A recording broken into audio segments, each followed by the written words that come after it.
আমন্ত্রণ Nexus ladies ক্লাবের আড্ডায়। প্রতিবারের মতো ঠিক ৬টায় আমাদের আড্ডা শুরু হয়ে গেছে। আপনারা যারা আমাদের সাথে আড্ডায় মেতে উঠতে চান তাড়াতাড়ি কি করবেন, জুমে চলে আসতে হবে। জুম আইডি এবং পাসওয়ার্ড দেওয়া আছে স্ক্রিনে। আর পুরো ১.৫ ঘন্টা জুড়ে আমি নাদিয়া হক আপনাদের সাথে তো আছি। আমাদের সাথে ৩জন চমৎকার বন্ধু আছে। তার আগে বলে নিই আজকের টপিকটা কিন্তু অনেক অনেক অনেক বেশি ইন্টারেস্টিং, কারণ এই টপিকের সাথে অ্যাকচুয়ালি অনেক কিছু বলার থাকে, অনেক পাস্ট চলে আসে গল্পের মাধ্যমে। সো আমরা এই সব কিছুই আপনাদের পাস্টগুলো আপনাদের কাছ থেকে শুনবো। আজকের টপিকটা হলো জীবনের চ্যালেঞ্জগুলো। আসলে আমরা সবাই সবসময় চ্যালেঞ্জ নিতে ভালোবাসি, কারণ যখন আমরা চ্যালেঞ্জ নেই তখন আস্তে আস্তে শিখতে শুরু করি। হ্যাঁ, অবশ্যই আমরা ধাক্কা খাই, আমাদের অনেক সময় অনেক কষ্ট হয়, মন খারাপ হয়, কিন্তু তারপরেও আমার যেমন একটা জিনিস খুব ভালো লাগে, যখন চ্যালেঞ্জ নেই নতুন করে সুন্দর করে আবার জীবনটা শুরু হয়ে যায়। সো চ্যালেঞ্জ নিতে পারলে কিন্তু জীবনটা অসম্ভব ভালো লাগবে, অসম্ভব সুন্দর হয়ে যাবে। কারা আছে আজকে আমাদের সাথে স্টুডিওতে আড্ডা দেওয়ার জন্য আমি পরিচয় করে দিচ্ছি। আমাদের সাথে আছেন ফাহিমা সুলতানা পারভিন, স্বত্বাধিকারী রায়ানস ভ্যারাইটিস কালেকশন, এবং তার পাশে আছে লারা লোটাস, উপস্থাপক, অভিনেত্রী ও নৃত্যশিল্পী। বাপরে বাপ, কত কিছু। একেবারে শেষের দিকে আছেন মরিয়ম বেগম, অবসরপ্রাপ্ত ব্যাংকার। কেমন আছেন আপনারা? জি আপু, আলহামদুলিল্লাহ ভালো আছি। আপনি ভালো আছেন? অনেক ভালো আছি। এবং এই যে জুম থেকে টুক করে আপনারা চলে আসছেন, খুব ভালো লাগছে আমার। আপনাদের কেমন লাগছে? প্রথমে ফাহিমা আপুর কাছে যাই। ভীষণ ভালো লাগছে। এর জন্য আসলে নেক্সাস টেলিভিশনকে অনেক ধন্যবাদ জাকি আপুকে, যে আমাকে আবার ইনভাইট করার জন্য। মানে অন্যরকম, এখানে যতবার আসি অন্যরকম একটা ফিলিংস, মানে মনে হয় কি যে বাসা আমার একটা পরিবার, আর হচ্ছে গিয়ে নেক্সাস টেলিভিশন হচ্ছে আমার আরেকটা পরিবার। একদম একদম। মরিয়ম আপা, আপনার কেমন লাগছে? অবশ্যই অনেক ভালো লাগছে, অনেক শুভেচ্ছা তোমাদের সবাইকে। জাকি আপুকে অনেক ধন্যবাদ। আমি 1 বছর আগে একবার এসেছিলাম, তখন সেদিনের কথা মনে পড়ছে, আজকে আবার আসলাম। অনেক ভালোবাসা। নেক্সাস টেলিভিশন, ভালোবাসি তোমায় ভীষণ ভীষণ। বাহ! হ্যাঁ মরিয়ম আপু, আপনার কাছ থেকে ছন্দে ছন্দে অনেক কিছু শোনা হয়ে যাবে, তবে আমার বলতে হয় আপনাকে খুবই সুন্দর লাগছে। সুন্দর একটা ফুল পরেছেন আসলে, না ফাহিমা আপা? মরিয়ম আপাকে মানে মনে হচ্ছে আপনার বয়স একেবারে অনেক কমে গেছে। অনেক খুশি হলাম, অনেক ধন্যবাদ অনুপ্রাণিত করার জন্য। Thank you. লারা, এই যে একই অঙ্গে এত রূপ, হ্যাঁ, মানে অনেক কিছু করা হয়, উপস্থাপনা করা হয়, মানে নাচের কাজ করা হচ্ছে, অভিনয় করা হচ্ছে, মানে অনেক কিছুই করা হচ্ছে। সো এত কিছুর মধ্যে কোনটা সবচেয়ে বেশি ভালো লাগে? আমাকে যখন কেউ বলে লারা লোটাস অভিনেত্রী, ওইটাই আমার ভালো লাগে তাই শুনতে। কিন্তু আমার যে কটা জিনিস আছে, যেমন আমি ক্লাস 2 থেকে নিউজ পড়তাম। ক্লাস 2 থেকে নিউজ পড়তাম, কারণ তখন বাচ্চাদের একটা ছিল, মুক্ত খবর। আচ্ছা আচ্ছা। তো তখন আমি অনেক ছোট, বাট হ্যাঁ আমি যখন যেটা করি ওইটাই আমার ভালো লাগে, ওটার প্রতি আমার একটা ভালোবাসা থাকে। That's why I came here. না হলে কিন্তু আমি এখানে আসতাম না যদি ভালো না লাগতো। তবে হ্যাঁ, অভিনেত্রী লারা লোটাস এটা আমার জন্য অনেক মানে ভালো লাগার একটা কিছু। বা চমৎকার। কখনো শখের বশে গান শিখতে মন চেয়েছিল? হ্যাঁ, হিন্দুলে আমি গান করতাম, কিন্তু ওইভাবে না, বা নাচটাও একদম ওরকম না যে 14-15 বছর নাচ করেছি, তা না। নাচ বা যেটা হয় সুইমিংয়ের মতো, যে আমি যদি শিখে যাই, আমার যদি বেসটা থাকে ক্লাসিক্যাল, তাহলে 4-5 বছর কন্টিনিউ করলে না ওটা আর ভোলে না। তো আমার নাচটা ওরকমই ছিল। আমি সুল রহমানের কাছে নাচ শিখতাম আর পলাশ মাহমুদের কাছে নাচ শিখতাম। তো ওইটা আমার অল্প কিছুদিন শেখা, ওই 5-6 বছর হবে। এরপরে কিন্তু আমি আর করিনি। কিন্তু যখন আমি অভিনেত্রী হলাম তখন সবগুলো জিনিসই আমার কাজে লেগে গেল, যে স্পেশাল ডেতে নাচ। সত্যি কথা, মাঝে মাঝে ওই চেয়ারটাতে বসি আমি উপস্থাপনা করার জন্য। সেক্ষেত্রে আমার নিউজটা আমার হেল্প করেছে, উচ্চারণ বা স্পিচ, অনেক কিছু। এই তো আসলে অ্যাকচুয়ালি অভিনয়ের ক্ষেত্রে কিন্তু এইসব জানা থাকলে আরো ভালো হয়, তাই না? সব দিক থেকে একটা ভাস্ট ক্যারেক্টার মানে করা যায় কিন্তু কাজগুলো, রাইট? বাহ, চমৎকার। ফাহিমা আপা, আপনার কাছে আসি। এই যে বিজনেস শুরু করেছেন, হ্যাঁ, তার আগে আপনি কি কোনো জব বা অন্য কিছুর সাথে জড়িত ছিলেন কিনা একটু জানতে চাই। ধন্যবাদ আপু। আমি জড়িত ছিলাম। আমি একটা স্কুল অ্যান্ড কলেজে ছিলাম। তো তো সেখানে বিয়ের পর আর আসলে কোনো কিছুর সাথে সম্পৃক্ত ছিলাম না, কারণ বিয়ের পর আপনারা জানেন যে আমার একটা বাচ্চা, সে যে কিনা স্পেশাল বাচ্চা, তাকে নিয়ে হচ্ছে আপনার আমার সে 6 মাসে, তার একটু ঘটনা বলি যে সেখানে হচ্ছে আপু ওই হচ্ছে প্রিম্যাচুর একটা বাচ্চা, সে 6 মাসে হয়েছে। আমার টুইন বেবি ছিল, একটা মিসিং হয়েছে 2.5 মাসে আর এ হয়েছে আপনার 6 মাসে। 6 মাসের বাচ্চাটা আপনারা বুঝতে পারেন যে তার চোখ ফুটে নাই, ফুসফুস হয় নাই, তারপরে নিউমোনিয়া ছিল, জন্ডিস ছিল, যার জন্য আমার আসলে কি ওই মানে ওই যে স্পেশাল হবে এটা আসলে আমি বুঝতে পারি নাই। তখন আমার একটা আর কি আজকে বিষয়ের সাথে মিল আছে যে তখন একটা চ্যালেঞ্জগুলো চ্যালেঞ্জ একটা নিতে হয়েছে, চ্যালেঞ্জ নিয়ে ফেলেছেন। অনেক বড় চ্যালেঞ্জ নিয়েছি। একটা মিসিং হওয়ার পর তো আমার মানে তখন এ যে আপনি থাকবে, এ যে আপনি বেঁচে থাকবে, আল্লাহ যে তাকে হায়াত দারাজ করবে সেটা তো কখনো কল্পনা করি নাই। তবে আল্লাহ মানে তারপর মনের মধ্যে একটা সাহস ছিল যে না, এ অন্তত সুস্থভাবে পৃথিবীতে আসবে। তারপর আপনার 6 মাসে হলো, 6 মাস হওয়ার পর আমি আর কোনো কিছুর সাথে হওয়ার পরে আর কোনো কিছুর সাথে সম্পৃক্ত ছিলাম না, কারণ স্পেশাল চাইল্ড তাকে আমার 100% সময় দিতে হয়েছে, যার জন্য ছিলাম না। আপনি 2020 সালে যখন হচ্ছে করোনাকালীন সময়ে যখন পৃথিবী স্তব্ধ, ওর স্কুল তারপরে সবকিছু বন্ধ হয়ে গেল, তখন চিন্তা করলাম যে ওকে কি করানো যায় বা আমি কি করতে পারি। আমার এমনিতেই একটু বোরিং ফিল করতাম, সারাক্ষণ বাসায় আগে কাজ করেছি, একটু বোরিং ফিল এটা কিন্তু হয়, যারা একবার কাজে ঢুকে যায় তারা কিন্তু বসে থাকলে খুব কষ্ট হয়। হ্যাঁ, অনেক কিছু একটা করি। হ্যাঁ, নিজের একটা পরিচয় সবসময় চেতাম যে আমি যেহেতু মাস্টার্স করেছি সেক্ষেত্রে তো আমার একটা আমি কিছু একটা করব, একটা সবসময় স্বপ্ন দেখতাম। পরে চিন্তা করলাম যে বাচ্চাকে নিয়ে তো আমার সার্ভিস করা সম্ভব না, সুযোগ ছিল তারপরে করতে পারি নাই। আপনার তারপর হচ্ছে আপনার অনলাইনে বিজনেসের কথা চিন্তা করলাম যে আমি বাসায় থেকে থেকে আমি রায়ানকে দেখব, পাশাপাশি হচ্ছে আমি বিজনেসটা করব। সে থেকে আমার 2020 সাল থেকে আমি আমার বিজনেস শুরু করি আপু। এখন আমি একজন উদ্যোক্তা। বাহ, চমৎকার। এবং কি কি প্রোডাক্ট আপনার এই উদ্যোগে আছে? আমার উদ্যোগে আছে আমি প্রথমে শুরু করেছিলাম বিছানা চাদর দিয়ে, তারপরে এটার সাথে আমি দেখা যাচ্ছে অনলাইনের ক্ষেত্রে আপু একটা প্রোডাক্ট নিয়ে আসলে কাজ করা আপনার পসিবল হয়ে ওঠে না, এটা মানে প্রতিযোগিতা থেকে বাদ পড়ে যায়। তারপর এখানে আমি ম্যাচিং পর্দা, তারপরে জামদানি আইটেম, শতরঞ্জি, আর ম্যাচিং পর্দা। হ্যাঁ, ম্যাচিং পর্দা, সব টাইপের বিছানা চাদর আমার পেজে আছে। তারপরে আপনার জামদানি আইটেম, শতরঞ্জি, টেবিল রানার ম্যাট ইত্যাদি এগুলো নিয়ে কাজ করছি। চমৎকার। যখন স্টার্ট করেছেন সাপোর্ট কতটুকু পেয়েছেন ফ্যামিলি থেকে? আসলে সাপোর্ট বলতে কি, আমি যে বিজনেস করব তার মানে এটাই একটা আমার চ্যালেঞ্জ ছিল। নারীদের ক্ষেত্রে তো আপনি জানেন যে আমাদের বাংলাদেশি নারীরা এখনো স্বাধীন না, সব ব্যাপারে সাপোর্ট আমরা এখনো পাই না। তারপর আমি মাথার মধ্যে রেখেছি যে এটা আমার একটা মানে মনের জোর ছিল, এবং আমি মনের মধ্যে একটা জোর থাকাতে আমি যে এটা পারবো ইনশাল্লাহ, আমি ওকে মানে রায়ানকে 100% সাপোর্ট দিয়ে আমি এটা পারবো। তারপর আমি আমার মনের জোরেই আমি একটা পেজ খুলি। পেজের এখানেও আমি বাধা পেয়েছিলাম যে পেজ দেখা যাচ্ছে যে অনেকে পেজটা হয়তো ভালো হবে না, পেজ হ্যাক হতে পারে বা অনেক নেগেটিভ একটা ধারণা দিয়েছে, হ্যাঁ নেগেটিভ একটা ধারণা। তারপর আমি যখন শুরু করি তখন আপনার হচ্ছে ডেলিভারি সিস্টেম, আমি অনেক কিছু বিজনেস অনলাইন বিজনেস সম্পর্কে আসলে জানতাম না, আসলে এত কিছু বুঝতে পারি নাই। তারপর আসলে পরিবেশ পরিস্থিতি আমাদেরকে আসলে অনেক কিছু শিখিয়ে দেয় যে কোথায় কোন দিকে কিভাবে যেতে হবে। তো সেটার জন্য আসলে আপনার দরকার হচ্ছে মনের জোরটা, পরিশ্রম, এগুলো আসলে খুবই দরকার। একদম সত্যি কথা, এই যে মনের জোর থাকলে আসলে যে কোনো চ্যালেঞ্জ নেওয়া যায়। আরো শুনবো আপনার কাছ থেকে, মরিয়ম আপার কাছে যাই। অবসরপ্রাপ্ত ব্যাংকার, শুনতে কিন্তু ভালোই লাগে যে অবসরপ্রাপ্ত ব্যাংকার, এখন আমার যা ইচ্ছা আমি তাই করতে পারি, নিজের মতো করে সময় কাটাতে পারি। সো আপনার সময় আপনি কিভাবে কাটাচ্ছেন একটু যদি বলেন। ধন্যবাদ। দীর্ঘ সময় চাকরি অবসরে আসার পরে এখন আসলে মনে হচ্ছিল যে অনেক ভালো কাটবে। প্রথমে ভালো লাগছিল না অবসর জীবন, মনে হচ্ছে কি জন্য নিয়ে আমার, কি জন্য হারিয়ে ফেললাম। মানে একটা রুটিনে ছিলেন? হ্যাঁ, একটা রুটিনে ছিলাম তো। তারপরে আস্তে আস্তে এখন ঘর সংসারের কাজ করছি। আসলে সারা জীবন চাকরি জীবনে মেয়েদের আমার মনে হয় যে ঘর সংসার ঠিকমতো করাই হতো না, তখন সেটা আবার আফসোস হতো, সংসারটা ঠিকমতো করতে পারলাম না, সারাদিন অফিসে কাটাই, এরকম মনে হতো। আবার যখন ঘরে ফিরে আসলাম তখন মনে হয় আমার এখন কি নেই। যাই হোক, একটা রুটিনের মধ্যে ছিলাম, সেটা কাটিয়ে উঠতে একটু সময় লাগলো আমার। এখন মোটামুটি মানে সময় কাটছে ভালোই। আমার ঘরের কাজকর্ম, আমার লেখালেখি আছে, আমার ছোটবেলা থেকে আমি লেখালেখি করি, ছবি আঁকি, মানে গল্প নাকি কবিতা লিখি, গল্পও লিখি। আচ্ছা, গল্প কবিতা দুটোই লিখেন? গল্পটা কম লেখা হয়, কবিতাটা বেশি লেখা হয়। আপনার কবিতা জুমে কয়েকবার শুনতে পেরেছি, এবং একটু আগে যে ইনস্ট্যান্ট দু লাইন আপনি পড়ে ফেলেছেন ছন্দে ছন্দে।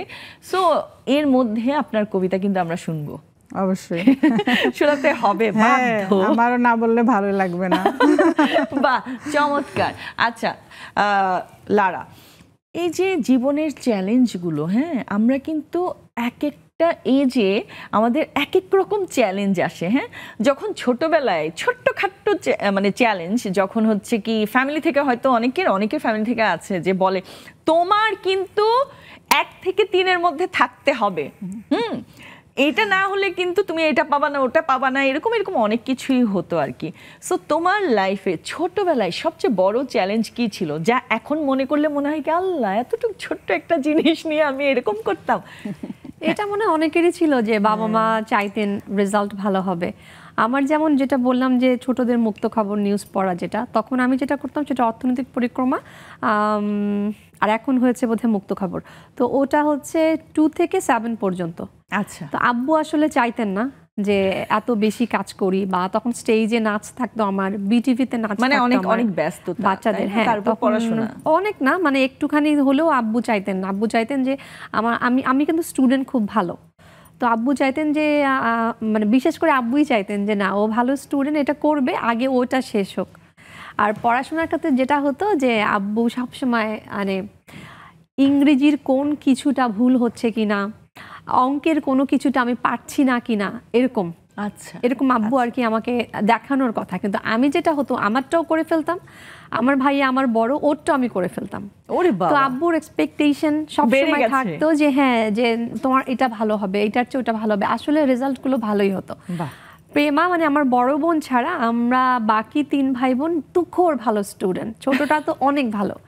আর প্রেমা হচ্ছে এভারেস্ট, লাইক হ্যাঁ সো অত ভালো না, অত খারাপও না। তা আব্বু সবসময় আমাকে নিয়ে, আমার একটাই ভাই, ওকে নিয়ে বিশেষ করে আমি দেখতাম যে চ্যালেঞ্জ বলে ভাইয়ার বেশি ফাইট করতে হতো আব্বুর সাথে, যে না এখানে এটা তোমার টিকতেই হবে, যে নটরডেমে তোমার টিকতে হবে এবং রেজাল্ট ভালো করে বেরোতে হবে। আমাকে ওরকম একটা কিছু বলতো না, কিন্তু আব্বু যেটা করতো যে অনেক ডিসিশন আমি যেটা দেখতাম যে ফ্যামিলি থেকে নেওয়া হতো, ছোট্টবেলায় আমাকে বলতো, আমাকে তো বাবু ডাকতেন আব্বু, তো আব্বু বলতেন যে বাবু তুই বলতো এটা কি ঠিক আছে মা, এরকম হলে কি ভালো হবে? আমি বলতাম হ্যাঁ এটা ভালো হবে না, এটা হলে ভালো হবে, মানে এই জিনিসটা। বাট আহামরি কোনো চ্যালেঞ্জ আমাকে চাপিয়ে দেওয়া হয়নি কখনো যেটা করতে হবে। বাট যেটা ছিল আপু যে আগে পড়াশোনা করো, বাকি সব কিছু করা যাবে, এটা ছিল। বাহ, চমৎকার। ফাহিমা আপা, আপনার কাছে আসি, আপনি বলেন মানে এখন, হ্যাঁ, এখন দাঁড়িয়ে যদি দেখেন আপনার পাস্ট, মানে আপনার ছোটবেলা, তখন দেখলে কোন চ্যালেঞ্জটা আপনার কাছে মনে হয় এই পর্যায়ে এসে যে এটার জন্য আমি ফাইট করতাম, এটার জন্য আমি এরকম করতাম, একটু শুনি।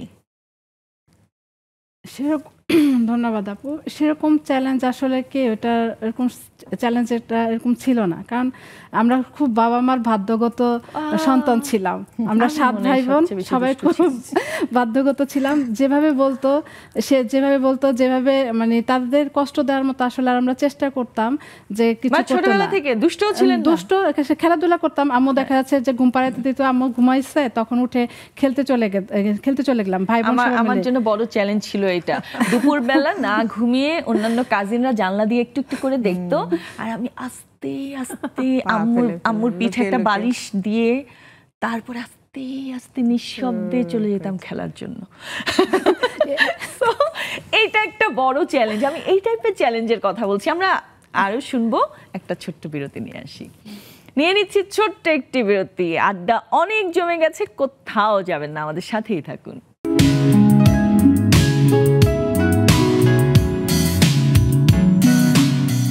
আবারও ফিরে এলাম নেক্সাস লেডিস ক্লাবের আড্ডায়। আড্ডা অলরেডি জমে গেছে, কারণ আমাদের আড্ডার টপিকটা হলো জীবনের চ্যালেঞ্জগুলো। এই চ্যালেঞ্জ কিন্তু এক এক বয়সে এক এক রকম। সো গল্প চলছে, আড্ডা অনেক বেশি সুন্দর সুন্দর কথা হচ্ছে এই আড্ডায়। সো আপনারা যারা আমাদের সাথে আড্ডায় মেতে উঠতে চান, এখনও সুযোগ আছে, তাড়াতাড়ি জুমে চলে আসুন। জুম আইডি এবং পাসওয়ার্ড দেওয়া আছে স্ক্রিনে। শুধুমাত্র নারীরাই জয়েন করবেন, আর যখন জয়েন করবেন ফোনটা এভাবে ধরবেন, এভাবে ধরে কোনো একটা স্ট্যাবল জায়গায় রাখবেন, তারপরে আপনাদের সাথে আমরা সুন্দর করে কথা বলতে পারবো। ও মাই গড, অলরেডি অনেকেই জয়েন করে ফেলেছে। সবাই তাড়াতাড়ি কেন জয়েন করেছে আমি জানি। এই যে ফাহিমা আপা, মরিয়ম আপা দুজন ওখান থেকে টুপ করে এখানে চলে আসছে। আপনাদের সাথে আড্ডা হবে, কারণ আজকে যেই টপিকটা আমার খুব শোনার ইচ্ছে যে কার কি রকম চ্যালেঞ্জ আসলে ফেস করতে হয়েছে। আমরা একটু স্টুডিওতে ফাহিমা আপার কাছে চলে যাই। আবার হ্যাঁ, ফাহিমা আপা খেলাধুলা নিয়ে বলছিলেন। খেলাধুলা করতাম হচ্ছে গিয়ে আম্মু যখন ঘুমাতো তখন হচ্ছে ভাই বোন সব বলে এই দুষ্টামিটা শুরু করলাম। আমাদের উঠান ছিল, বাউন্ডারি ছিল, কিন্তু বাউন্ডারির বাইরে আমাদের যাওয়া যাবে না, একদম কড়াকড়ি নিয়ম। তো বাসার মধ্যেই হচ্ছে ওই যে সাত চারা খেলতাম, ক্রিকেট, এগুলো হচ্ছে ভাই বোন আমরা সাতজন বাউন্ডারির ভিতরে। হ্যাঁ, বাউন্ডারির ভিতরে আমাদের 2টা গেট ছিল, সেই 2টা গেটের মধ্যে বাইরে যাওয়াই যাবে না। তো এত কড়াকড়ি তারাইছে তো, কিন্তু আমরা মাঝে মধ্যে একটু হয়তো ফাঁকি ঝুঁকি মারতাম, চেষ্টা করতাম যে আম্মুকে চোখের আড়াল করে তারপর আমরা কোথাও যাই। তারপর দেখা যাচ্ছে ধরা খেলে 2-1টা খেতাম। ধরা খেলে খেতাম, সেটা হচ্ছে কি আম্মু লাঠি দিয়ে পেটাতো না, আম্মু করতে কি গেছো কেন এটা বলে আমাকে হচ্ছে সুই দিয়ে, আমাদেরকে সুই দিয়ে গুতাতো। মানে কি অভিনব কায়দায় সুই দিয়ে করতাম, কিন্তু ওটা তো আপনার একটা চ্যালেঞ্জ ছিল। ভয় পেতাম, হ্যাঁ আরো বেশি ভয় পেতাম, না যাবো না, এটা তো আরো বেশি ভয় পেতাম। মানে দেখাতো এটা দিয়ে দিব, একটা দুইটা দিত, আর আর যাবা এটা করবা, তখন তো সে ভয়েতে যে না আমার সুইয়ের এই সুইয়ের ফুসটা খাওয়া যাবে না, আর সেটা আর করার যেটা না করতো সেটা যেতাম না। তারপর একটা মজার ঘটনা বলি, চ্যালেঞ্জ আমি যে আপনারা বললেন যে ছোটবেলার একটা এটা না করলেও হতো, সেরকম একটা ঘটনা বলি। আমার হচ্ছে গিয়ে যেখানে আমি বড় হয়েছি সেখানে হচ্ছে যে একটা বাগানে দেখি, কাছাকাছি একটা বাগানে খুব সুন্দর বড়ই পেকে আছে। তা আমি গেলাম বড়ি খুঁজতে, তো বড়ি খুঁজতে খুঁজতে হঠাৎ আমি নিজেকে আবিষ্কার করলাম ওই বাগানের বাউন্ডারির বাহিরে। কিন্তু কীভাবে গেছি বুঝতে পারিনি, পর তাকে দেখে একটা গরু আমাকে গুঁতো দিয়ে কি সাংঘাতিক গুঁতো দিয়ে বাইরে ফেলে দিচ্ছে। কিন্তু আমি তো মানে এটা হচ্ছে গিয়ে এখন চিন্তা করি যে ওইখানে আসলে আমি না গেলেই মনে হয় ভালো, তো তাহলে তার গরুটার গুঁতো খেতে হতো না। না, এটাও তো ভালো যে আপনি গিয়ে শিখেছেন কিছু। আমি তো শুরু থেকে এটাই বলছি। মজার ব্যাপার এখানে আরেকটা যে আমি কোনো ব্যথাই পাই নাই।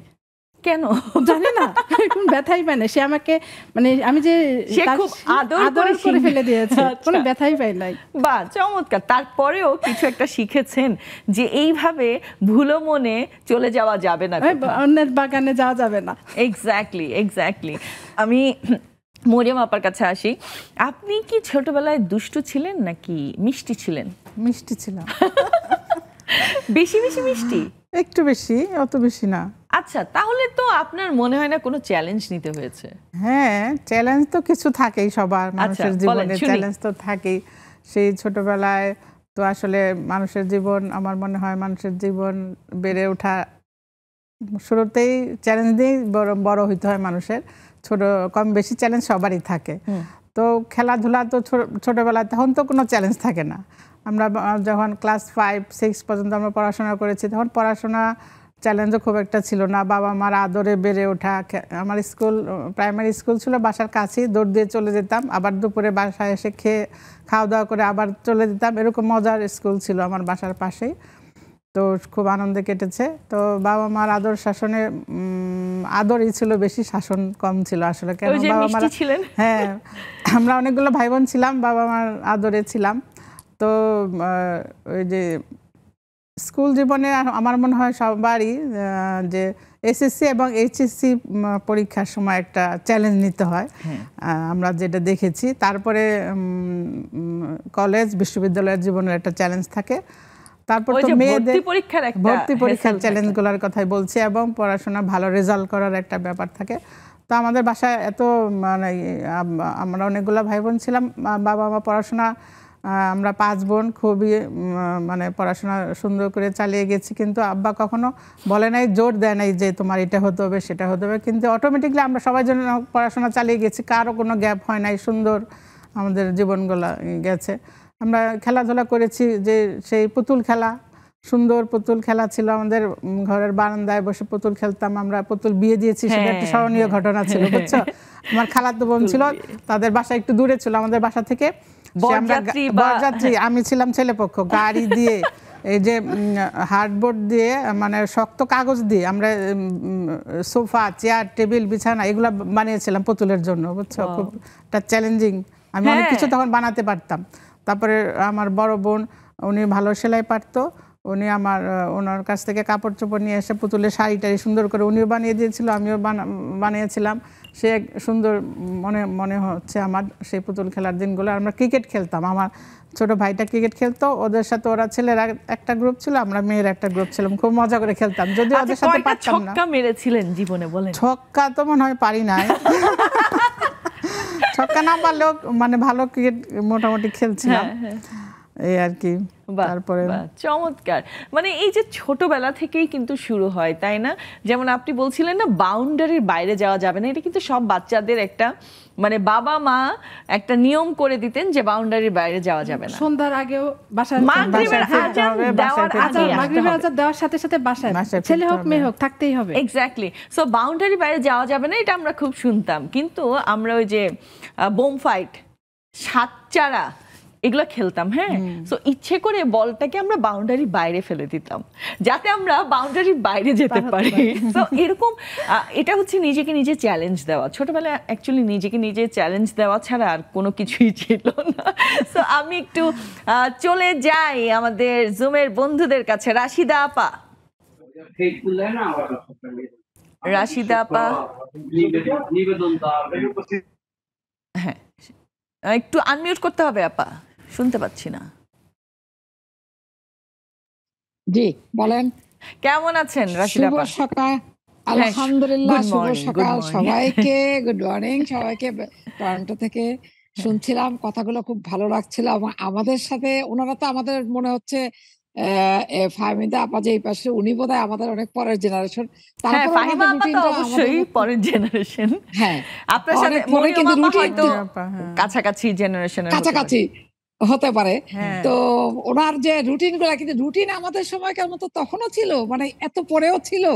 এই যে রেস্ট্রিক্টেড, বাইরে দাগের বাইরে না যাওয়া, সন্ধ্যার সময় টাইম মতো বাসায় আসা, মানে এত পরের জেনারেশনে এসে এই রুটিন পেয়েছে সেটা না না সবাই পেয়েছে, আমরাও পেয়েছি, মানে অনেকেই পেয়েছে, এখনো অনেকেই পায়। মানে আমার কথা হচ্ছে এই যে চ্যালেঞ্জগুলা, হ্যাঁ যে চ্যালেঞ্জগুলো আমরা ছোটবেলায় পেতাম, বড় হতে হতে কিন্তু এক এক রকম চ্যালেঞ্জ আসে, তাই না? সো কিভাবে ফেস করেছিলেন ওই সময়? ছোটবেলায় কিভাবে ফেস করতেন বলেন?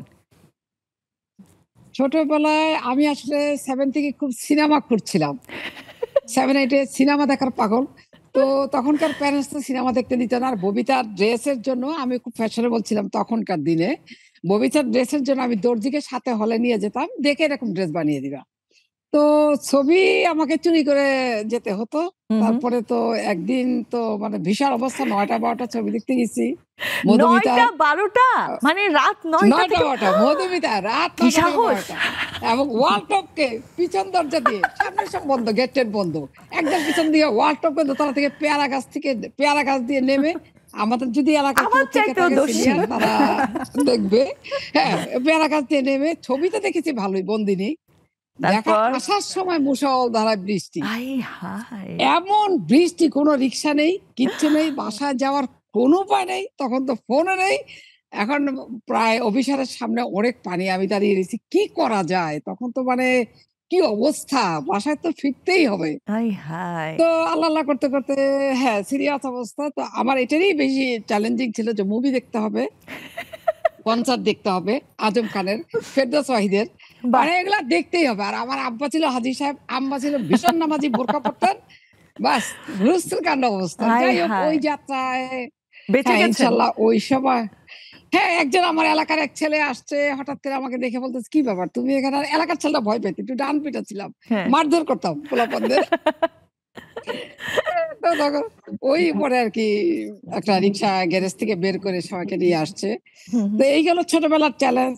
আবার বড়বেলায় আমাদের চ্যালেঞ্জটা আমাদের সবসময় থাকে, প্রতিটা পদে পদে। যখন কানাডা আসলাম তখন সাহেব ছিল কানাডার বাইরে, আমেরিকান ওয়েল এক্সপ্রেশনে জব করতেন। ছেলে হলো ওয়াটারলুতে ইউনিভার্সিটিতে, মেয়ে আর আমি একদম একা ছিলাম এই কানাডাতে এসে। আচ্ছা, হ্যাঁ নতুন দেশ, তাই না? নতুন দেশে অনেক চ্যালেঞ্জ নিতে হয়। প্লাস আমার রান্নাঘর থেকে একদম কানাডা, আমি তো দেশে জবও করি নেই, আউট গোয়িং ছিলাম না। তো সেখান থেকে তাহলে তো এটা আপনার জন্য অনেক বড় একটা চ্যালেঞ্জিং পার্ট ছিল আপনার লাইফের, তাই না? মানে কিচেন টু কানাডা, খুব ভালো বলেছেন, রান্নাঘর থেকে কানাডা, একদম কানাডা। বাহ, তারপর তার মধ্যে তারপরে এই যে তখন তো একটা স্পিকিং ছিল না, ফ্রেন্ডশিপও ছিল না, হিন্দি উর্দু ছিল না, আমাদের সময় তো উর্দু চ্যানেলও ছিল না যে আমরা দেখে এত শিখবো। যাই হোক, আমরা এসে এখানে আশেপাশে আস্তে আস্তে ভলেন্টিয়ার শুরু করলাম আচ্ছা নেবারদের সাথে। যে দেশেই হোক কথা বলতে হবে। আমার মেয়ে জিজ্ঞেস করতো, আম্মু চাইনিজদের সাথে আপনি কোন ভাষায় কথা বলেন? ও যেই ভাষায় বলে আমি সেই ভাষাই বলি। মানে আমরা বুঝে নিতাম আসলে তখন একটা আন্ডারস্ট্যান্ডিং এমন ছিল যে যেই ভাষারই হতো এটাকে বডি ল্যাঙ্গুয়েজ বলে, হ্যাঁ সবাই আন্ডারস্ট্যান্ডিং করে নিত যে আমরা কি বলতে চাই, কি বলতে চাইতাম। একদম তো তারপর যেভাবে হোক জবও ম্যানেজ করে নিয়েছি, সবকিছু হয়ে গেছে।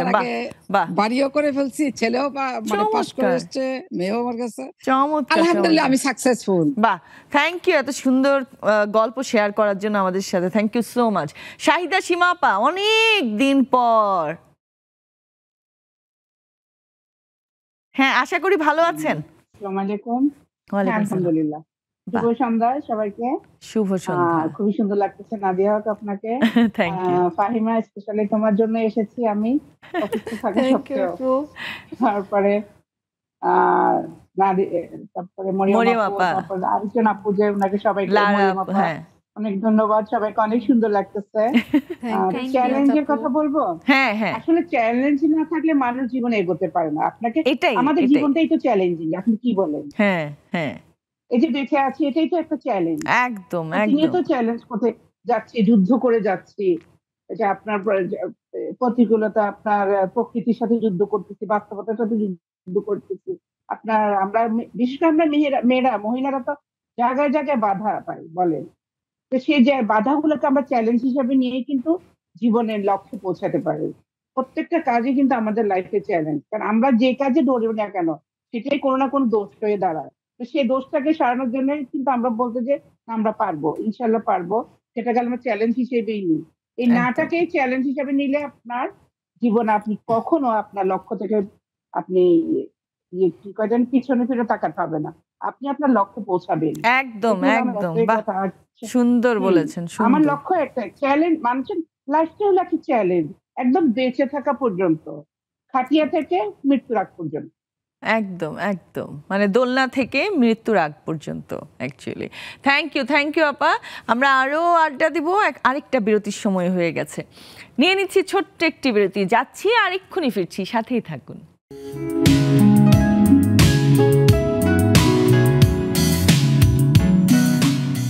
আবার ফিরে এলাম ছোট্ট একটা বিরতি থেকে। অলরেডি জুমে আমাদের অনেক বন্ধুরা জয়েন করে ফেলেছেন এবং অনেক সুন্দর সুন্দর গল্প শুনছি চ্যালেঞ্জ নিয়ে, জীবনের চ্যালেঞ্জগুলো নিয়ে। সো আপনারা যারা এখনও চান আমাদেরকে জয়েন করতে, তাড়াতাড়ি চলে আসুন। জুম আইডি এবং পাসওয়ার্ড দেওয়া আছে স্ক্রিনে। আমি জুমে যাব, আগে একটু মরিয়ম আপুর কাছে যাই।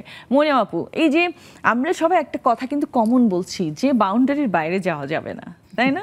এটা এক ধরনের একটা চ্যালেঞ্জ ছিল কিন্তু আমাদের জন্য, যদি একটু করে যাই, একটু করে দেখি, যাদের মনটা আমার মতো দুষ্টু দুষ্টু তাদের এরকম একটু আগ্রহ বেশি, হ্যাঁ আগ্রহ বেশি, আর এটাকে আমরা চ্যালেঞ্জ হিসেবেই নিতাম যে একটু যাই না, একটু দেখি না।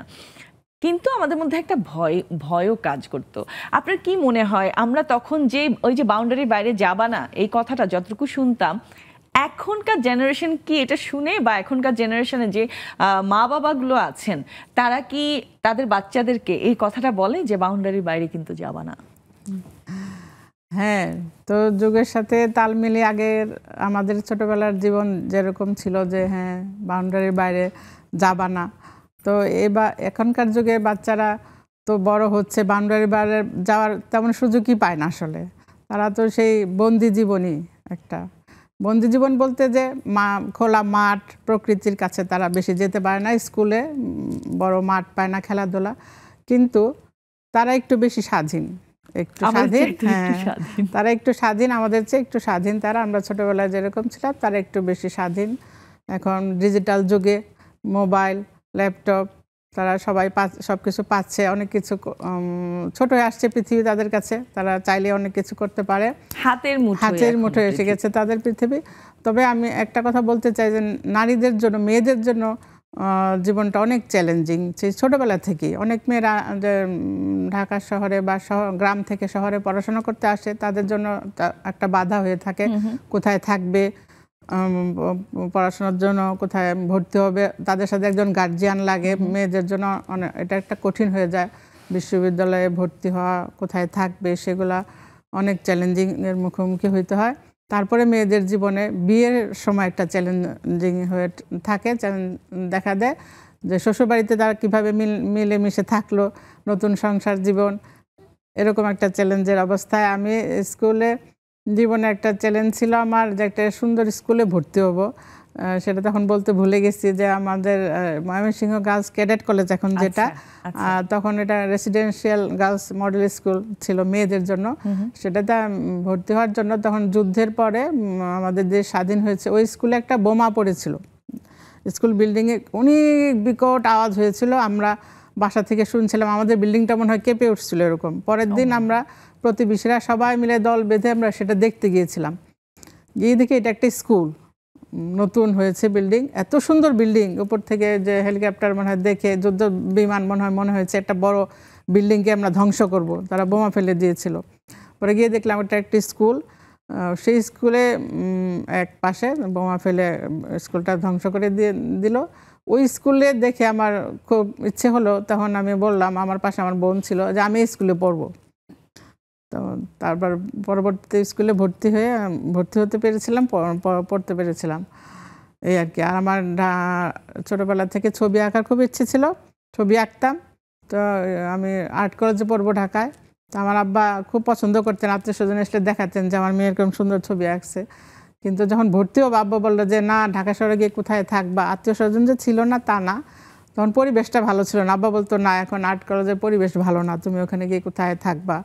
সেই চ্যালেঞ্জে আমি হেরে গেছিলাম আব্বার কাছে। তারপরে আমি পরবর্তীতে ইউনিভার্সিটিতে ভর্তি হলাম। তো আর্ট কলেজে প্রায় প্রতিদিনে যেতাম, আমার এত প্রিয় জায়গা, এখানে আমার খালাতো বোন ছিল, ও পড়তো, পরবর্তীতে অনেক জুনিয়র, ওখানে যেতাম, দেখা হতো সেই আর্ট কলেজ, এখনো মনে হয়। যাই হোক, মানুষের জীবনের চ্যালেঞ্জ থাকে, সেই চ্যালেঞ্জ থেকে মানুষ অনেক কিছু শিখে বড় হয়। একদম সত্যি কথা। মনি বাবার সাথে আরো কথা বলবো, আমি একটু লারার কাছে যাই। লারা, এই যে আপা একটা কথা বলছিল না, যে নারীদের জন্য চ্যালেঞ্জ আসলে অনেক বেশি, একদম ধাপে ধাপে ধাপে ধাপে। আমি এক্সেপশন যারা, তাদের কথা বলছি না, এক্সেপশন তো আর এক্সাম্পল হতে পারে না। সো তোমার কি মনে হয় যে আমাদের দেশে এখনো পর্যন্ত প্রত্যেক জায়গায় নারীরা কি চ্যালেঞ্জ ফেস করছে কিনা এবং উতরে আসতে পারছে কিনা? তোমার দেখা আমার যেমন জন্ম ঢাকাতে, হলি ফ্যামিলিতে, আমার ওই পরিবেশটা, হয়তো গ্রামের বাড়িতে যাওয়া হয়েছে, আসা হয়েছে। আর চ্যালেঞ্জ মনে হয় একটা বাচ্চা খেলাধুলার কোনো ইস্যুস থাকলে তখন সেটা বোঝে, বাট রিয়েল চ্যালেঞ্জ যেটা একজন বললেন জুমে, সেটা বোধহয় যে বড় হওয়ার পরে আমরা বুঝি যে এটা হয়নি, এটা করলে ভালো হতো। এই চ্যালেঞ্জ, যেমন আমার আব্বুকে হারিয়েছি আমি, এই তো সামনের মাসে 1 বছর হবে। তো আমার কাছে এখন মনে হয় যে অনেক কিছু আমি করতে পারতাম, কিন্তু আব্বু করে দিবে, আব্বু এটা করে দিবে, এটার জন্য আমার অনেক কিছু করা হয়নি।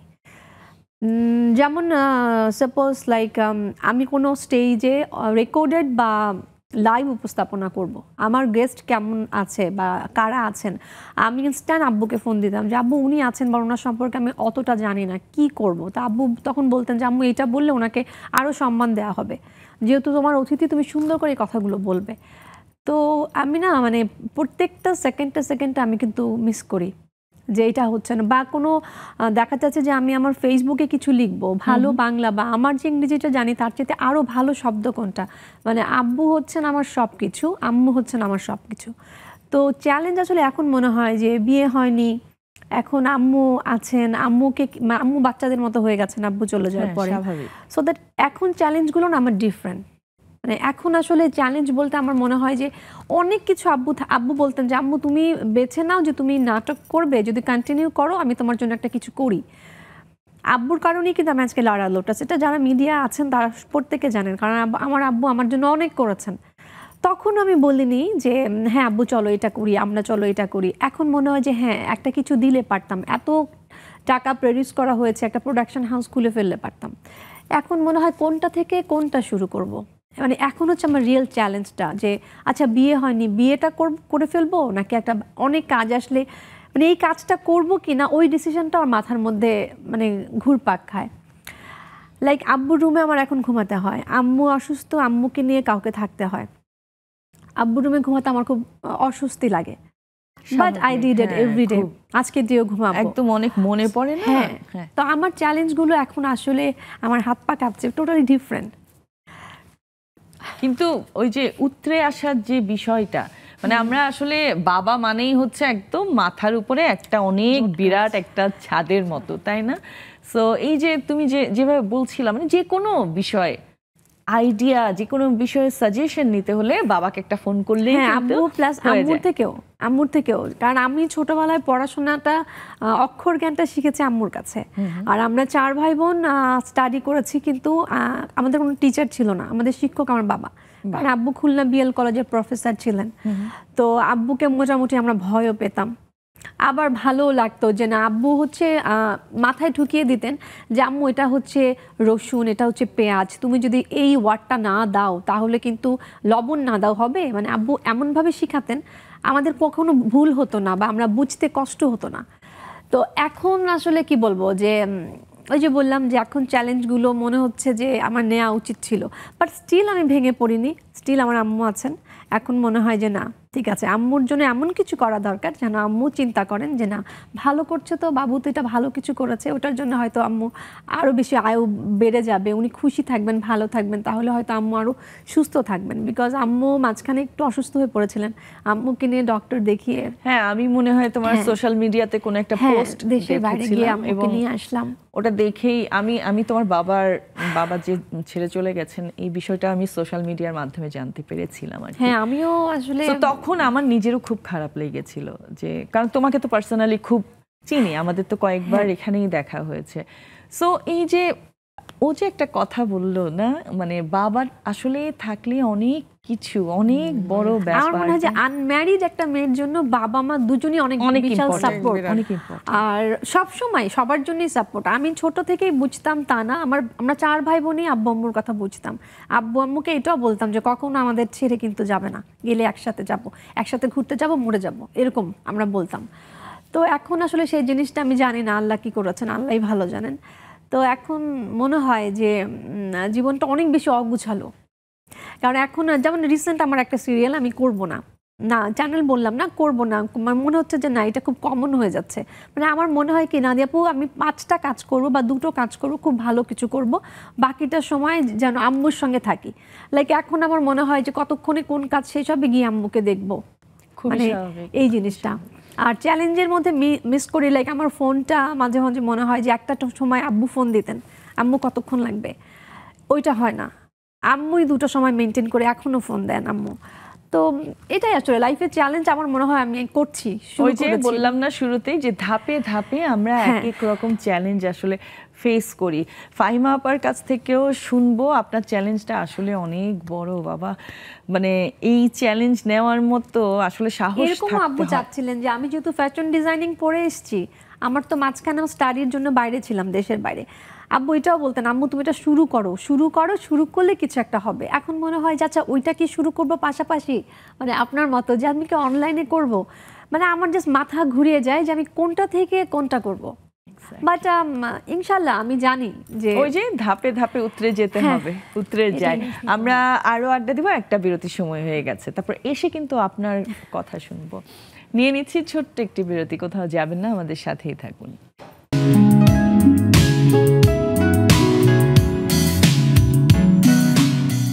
আবার ফিরে এলাম নেক্সাস লেডিস ক্লাবের আড্ডায়। আড্ডা অনেক জমে গেছে, আমরা আসলে অনেক কিছু শুনতে পারছি, অনেক কিছু জানতে পারছি। কিছু কিছু ব্যাপার আসলে অনেক বেশি ইমোশনাল, মানে কেমন যে লাগে আমি এখানে বসে আসলে বোঝাতে পারবো না।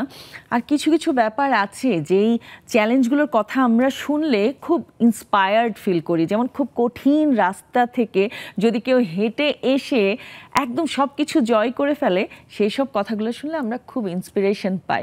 সো আপনাদের কথাও আমরা শুনতে চাই, তাড়াতাড়ি জুমে চলে আসুন, জুম আইডি এবং পাসওয়ার্ড দেওয়া আছে স্ক্রিনে। ফাহিমা আপা, এই যে আপনার রায়ান, হ্যাঁ, স্পেশাল চাইল্ড, তাকে তো অনেকটুকু সময় দিতে হয়, তাই না? প্রথমেই কিন্তু আপনি শুরুতে এই কথাটা বলেছিলেন যে ওরা যমজ ছিল, কিন্তু 2.5 মাসে আপনার এক বাচ্চা মিসক্যারেজ হয়ে গেছে, আমি একটু এটা ডিটেলসে একটু জানতে চাই যে এখনো পর্যন্ত কিন্তু আপনি প্রতিনিয়ত চ্যালেঞ্জের মধ্যেই আছেন, তাই না? ওই চ্যালেঞ্জ থেকেই কিন্তু আপনি সবকিছুই করছেন, কিন্তু মাথার মধ্যে ওটা থাকে, রাইট? সো একটু একটু শুনতে চাই আপনার গল্প। আসলে আমাদের নারীদেরকে সব ক্ষেত্রে চ্যালেঞ্জ নিতে হয়, আর বিশেষ করে হচ্ছে বিয়ের পরটা চ্যালেঞ্জটা মনে হয় কি আরো বেশি হয়ে যায়, অনেক বেশি। কারণ পরে মানে লাভ ম্যারেজ হলে তো এক কথা, আর যদি সেটেল ম্যারেজ হয় সেখানে দেখা যাচ্ছে যে একটা অজানা ফ্যামিলি, অজানা মানুষের সাথে সংসার তাদেরকে আপন করে নিতে, ওটা একটা চ্যালেঞ্জ। ওটা তো অনেক বড় চ্যালেঞ্জ, সবার মন জোগে চলা, এটা আসলে খুবই চ্যালেঞ্জ। এটা করতে পারবা না, ওটা করতে পারবা না, এখানে যেতে পারবা না, মানে এত চ্যালেঞ্জের সম্মুখীন হতে হয়। মানে একটা ছাঁচ থেকে আরেকটা ছাঁচে এসে নিজেকে আবার ভেঙে গড়াটা, একবার এক পরিবেশে বড় হয়ে আরেক পরিবেশে এসে একদম মনে হয় কি তখন হিমশিম খাই। তখন প্রত্যেকটা ক্ষেত্রে চ্যালেঞ্জ নিতে হয়। আমি রান্না করতে পারতাম না আপু, বিয়ের আগে আমি কখনো রান্নাঘরেও যাই নাই। আমার আম্মু আমাকে মানে আমাদের মেয়েদেরকে ভাইদেরকে দিয়ে কাজ করাইছে, কিন্তু বোনদেরকে দিয়ে কাজ করায় নাই। ওই চিন্তা করেছে পরের বাড়ি চলে যাবে। পরের বাড়িতে আব্বু সবসময় মাথায় রাখতো যে পরের বাড়িতে যেতে চুলা ঠেলতেই হবে, তাহলে এখন করার দরকার কি, এক জায়গায় করলেই হবে। তো করতেই তো না, রান্না করতে পারতাম না। ওই রান্না শেখাটাও কিন্তু আমার চ্যালেঞ্জ ছিল। আর হচ্ছে রায়ানের ব্যাপারটা যেটা, সেটা হচ্ছে আমি মানে যখন জানতে পারি যে সে হচ্ছে গিয়ে ওরা টুইন হতে আমাকে খুব সাবধানতা অবলম্বন করতে বলেছে। কয় বছর পরে? 2 বছর পরে। আমার 11তে বিয়ে হয়েছে, আর রায়ান হয়েছে 13তে। 13 আপনার হচ্ছে এই জুলাই মাসে 8 তারিখে রায়ানের বার্থডে, সে 11 শেষ হয়ে 12তে পা দিবে। আমার বিয়ের 2 বছর পরে আমার রায়ান হয়েছে। তো যখন আপনার হচ্ছে টুইন শুনেছি, তখন তো আমাদের ফ্যামিলি সবাই খুব খুশি যে টুইন। আমিও পার্সোনালি টুইন খুব পছন্দ করি। তা সেটা আসলে খুশিটা বেশি দিন থাকে নাই। খুশিটা হচ্ছে 2.5 মাসের সময় একটা মিসক্যারেজ হয়ে গেছে, কিন্তু ওইটা আপনার হচ্ছে ওইটার প্রভাবটা আবার হচ্ছে কি রায়ানের উপরে পড়েছে। আমি পুরাপুরি আর কি ওর কথা চিন্তা করে একদম পুরো বিছানার মধ্যে 2 মাস কি 2.5 মাসের মতো বিছানায় বেড রেস্টে ছিলাম। সেটাও আমার জন্য অনেক বড় চ্যালেঞ্জ ছিল। কিন্তু আমার কাছে মানে এটা একটা মিরাকল যে যমজ বাচ্চা, মানে আপনি প্রেগন্যান্ট যখন হয়েছেন তখন যমজ, হ্যাঁ যমজ, কিন্তু 2.5 মাসে একজন চলে গেল হয়ে গেছে। হ্যাঁ, এবং পরে আরেকজন বেঁচে ছিল। হ্যাঁ, আরেকজন বেঁচে ছিল। তো এটা তো একদম পুরো, তখন আমি বেড রেস্টে ছিলাম। আগে বলেছিল ডাক্তার যে বেড রেস্টে থাকতে, যেহেতু আমার টুইন। তো কিন্তু তখন আসলে কি আমার কোনো সমস্যা ছিল না, আমার প্রেশার ডায়াবেটিস সব ছিল আপনার নর্মাল। তারপরে যখন একটা নষ্ট হয়েছে, তখন আর কি আমার মাথাটা আর একটু মানে টেনশন ফিল হয়েছে। যদি আমি যেহেতু প্রথম মা হতে যাচ্ছি, সেহেতু আমার মাথার মধ্যে সারাক্ষণই চিন্তা হতো যে যদি মিসক্যারেজ হয় তাহলে তো আমার মানে খুবই মানে কষ্ট পাবো। তো 2 মাস 2.5 মাস আমি ছিলাম একদম পুরোপুরি বেড রেস্টে। আমার হাজব্যান্ড আমাকে অনেক সাপোর্ট করেছে আলহামদুলিল্লাহ। সে তখন আমাকে মানে সে যতটুকু পেরেছে তার সর্বটাই আমাকে দিয়েছিল। যখন রায়ানে 2 মাস থাকার পরে সে হচ্ছে 6 মাসের সময় আমার একটু সমস্যা দেখা দিয়েছিল। তারপর আপনি হচ্ছে আমাকে হাসপাতালে ভর্তি করেছে। ভর্তি করানোর পর ওখানে ওর ওয়েট ছিল মাত্র 950 গ্রাম। তো এই বাচ্চা তো কখনোই, তার তো কিছুই হয় নাই, সাথে তার কিছু না। 950 গ্রাম, যখন আমার সমস্যাটা হয়েছে আমার পানি ভেঙে গিয়েছিল। তো 950 গ্রামের বাচ্চা তো বাঁচানো তো সম্ভবই না। তারা বলেছে 1 কেজি, কমপক্ষে 1 কেজি না হলে ওকে তো আমাদের রাখা সম্ভব না। তারপরে এক হাসপাতাল থেকে আমি আরেক হাসপাতালে গিয়েছিলাম। ওখানে আপনার মানে শুধু আমাকে হাসপাতাল ভর্তি কতদিন থাকতে হয়েছে, 15 দিন আমাকে ভর্তি থাকতে হয়েছে। সেখানে আপু আমি নিজে এখন ভাবতে অবাক হয়ে যাই। আমি 15টা দিন আমি মনে হয় কি ডান পাশ থেকে বাম পাশেও কাত হই নাই, ওঠা তো দূরের কথা, একদম সম্পূর্ণ বেডের মধ্যেই আমি। কারণ আমি যদি একটু মানে নাড়াচাড়া করি, ওটাতে আমার সমস্যা হয়ে যায়, যে মানে বাচ্চাকে টেকাতে পারবো না। কিন্তু আমার মাথার মধ্যে যেহেতু ডাক্তার আমাকে বলে দিছে যে আমাকে একদম বেডে সব কিছু বেডে, তখন আমি আসলে কি মাথার মধ্যে আসছে যে ওকে আমাকে বাঁচাতেই হবে। ওইটা আমার মনে হয় কি আমার জীবনে এইটার থেকে বড় চ্যালেঞ্জ আর কিছুই না। এই 15টা দিন আমি যে কত কষ্ট করেছি, মানে এক একটা দিন মনে হয়েছে আমার কাছে মানে কি বলবো 100 বছর, 1 বছরও না, মানে আমার সময় যেতে চাচ্ছিল না, এমন অবস্থা। তারপর 15টা দিন পরে হচ্ছে যখন একদম নীল হয়ে গেছে পানি, তখন আমার হচ্ছে সিজারে রায়ান হয়েছে। তখন ওর ওয়েট ছিল হচ্ছে আপনি 1350 গ্রাম। তখনও কিন্তু আপনি তখন আপনি রিস্ক চায় নাই। তারপর এতটুকু রায়ান হয়েছে, একদম এতটুকু, তাকে মানে কোলেও নিতে পারতেছে না, আমার হাজব্যান্ড কোলেও নিতে পারছে না। সে কান্না করছে, 5 মিনিট পরে কান্না করেছে। সে একদম সরাসরি আজান, আমরা তো সবাই বাচ্চা হলে তো আজান দিই, কিন্তু আজানও ওকে দেখা যাচ্ছে যে দিতে পারে না। তাড়াতাড়ি এনআইসিউতে নিয়ে গিয়েছে, মানে সরাসরি এনআইসিউতে এবং লাইফ সাপোর্টে। ওকে লাইফ সাপোর্ট দিয়ে রাখছে আপনার 14 দিন লাইফ সাপোর্টে ছিল। 6 মাসের বাচ্চা, খুবই লাইফ স্বাভাবিক। সাপোর্টে ছিল 14 দিন আপু, আর ইনকিউবেটরে ছিল 2 মাস। মানে আপনার সেই চ্যালেঞ্জ কিন্তু দেখা যাচ্ছে এখনো নিতে হচ্ছে, তাই না? হ্যাঁ। একদম পদে পদে বলি না আমরা যে সব সময় আসলে ওই একটা চ্যালেঞ্জের মধ্যে আপনি কন্টিনিউয়াস কিন্তু আছেন, কিন্তু আমি মনে করছি যে আস্তে আস্তে উতরে যেতে পারবেন। তারপর আপনার পাবো ছেলেকে তখন ওর নিয়ে। নিউমোনিয়া ছিল, জন্ডিস ছিল, এর মধ্যে মানে সেও অনেক কষ্ট করছে। সে তো মানে আমি যখন কনসেপ্ট করছি তখনও সে কষ্ট পাইছে, যখন সে জন্ম নিছে তখন একদম তারকে আমি শুধু যখন আইসিইউতে দেখতে গিয়েছি তখন দেখি ওর মাথা থেকে পা পর্যন্ত যন্ত্রপাতি সব, মানে এত ওর অবস্থা দেখে তো আমি নিজেই কান্না করতাম। আমার চিন্তার কি করতাম, Oh ওর my অবস্থা God, দেখে মানে আমি শুনে আমার আসলে গুজবাম্প হচ্ছে, মানে অনেক অনেক বড় চ্যালেঞ্জ। বাট আপনাকে মানে বাহবা দেয়া দরকার যে ওই সময়টাতে আপনি আপনার মনোবল হারান নাই, উল্টো আপনি তাকে বাঁচিয়ে রাখার জন্য এই যে 15 দিন আপনি একদম নাড়াচাড়া করেননি, এইটা আসলে স্যালুট টু ইউ অ্যাকচুয়ালি। আমি একটু জুমে বন্ধুদের কাছে চলে যাই। পারুল আপা, শোনা যাচ্ছে কথা? একদম ক্লিয়ার Hello? শোনা যাচ্ছে, ক্লিয়ার শোনা যাচ্ছে। ভালো আছেন নিশ্চয়ই? হ্যাঁ, ভালো আছি ভাইয়া, হ্যাঁ, আচ্ছা ভালো আছি। তোমাদের শুভ সন্ধ্যা, আমার এখানে শুভ রাত্রি। আচ্ছা সবাই তো আচ্ছা, ভালো। বাহ। আপনার কাছ থেকে জানতে চাই, জীবনের অনেক চ্যালেঞ্জ কিন্তু সবাই ফেস করেছে, তাই না? এই যে নারীরা একটু বেশি চ্যালেঞ্জ হয়তোবা ফেস করে। সো আপনার কাছ থেকে একটু ছোট্ট করে জানতে চাই যে লাস্ট কোন চ্যালেঞ্জটা আপনি ফেস করেছেন, লাস্ট মানে একদম শেষে এসে? শেষে আমার জীবনের শুরু একটু বলতে হবে, হ্যাঁ, বল। না হলে শেষটা আসা যাবে না। হুম। এই 1 মিনিট 2 মিনিট সময় নেব, কেননা আমরা 80-র দশকে আমাদের পত্র মিতালি পেন ফ্রেন্ডশিপ শুরু হয় আমাদের। তখন আমরা পেন ফ্রেন্ডশিপ আমরা শুরু করি। আর আমি নাটকের মানুষ, কিন্তু আমার ফ্যামিলিতে কালচারাল ফ্যামিলি, কিন্তু নাটকে একটু বাধা ছিল, কারণ আমি ছেলে চরিত্রে অভিনয় করতাম বেশি। তখন স্কুলে আরে যেতাম, জোশ।